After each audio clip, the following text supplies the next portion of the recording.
Alketa, çfarë ke mundur të mësosh nga ky operacion në burgun e Fushkryit? Çfarë tjetër është gjetur? Fabiola, të përshëndes, është një operacion i cili po zhvillohet nga Drejtoria e Përgjithshme e Burgjeve në JVP-n e Fushkryes, ku deri në këtë moment është gjetur një aparat celular i cili dyshohet si përket Ramazan Rajës, një person i cili është dënuar më herët në gjykata e posaçme antikorrupsion me 9 vite burg dhe mbahet në pra povuan dënime në institucionin e ekzekutimit të vendimeve penale në Fushkryj. Operacioni nga ana e ekipit të Drejtorisë së Burgjeve ka nisur mëngjesin e sotëm, janë ushtruar kontrolle në disa qeli, ku deri në këtë moment të paktën kemi siguruar informacione që gjetur një aparat celular, megjithatë është një operacion e cili po vijon ende për të parë në rast do të ketë apo jo sende të tjera të palishme që mund të sekuestrohen apo që mund të gjenden nga ana e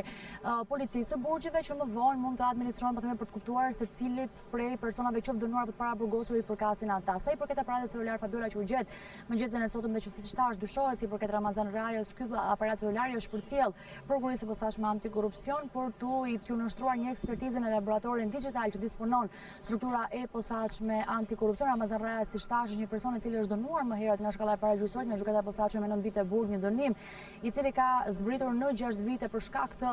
procedurës me gjykim të shkurtuar. Ky i fundit u dënua dhe u gjet fajtor sa i përket përfshirjes së tij në atentatin është regjistruar në 1 nëntor vitit 2019 në mbikalimin e Shkozetit, ku mbeti i vrarë Andima Loku, si dhe të plagosur ish prokurori i Durrësit. Një herë është deputeti i Partisë Demokratike Arjan Doj, së bashku me mikun e tij Aleksandër Laho, i njohur edhe si Rumi Shiakut, i cili prej asaj kohe në fakt ndodhet në kërkim dhe nuk është gjetur nga ana e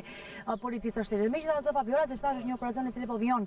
ende, po kontrollohen edhe qelit të tjera, por edhe ambientet të tjera që frekuentohen apo që ndahen, po themi, para burgosurit të dënuarit për të parë në rast do të ketë apo jo sende të tjera të palishme që mund të gjenden në institucionin e ekzekutimit të vendimeve penale në Fushkryj. Ndërkaq duhet të thonë që në fakt prej 4 muajsh, pra 4 muaj të fundit, Drejtoria e Përgjithshme e Burgjeve ka ushtruar kontrolle të imtësishme në të gjitha JVP-t e vendit, ku janë gjetur me vjetra aparate celular, sasi kanabisi, por edhe sende të tjera që në shumicën e rasteve është gjetur se kujt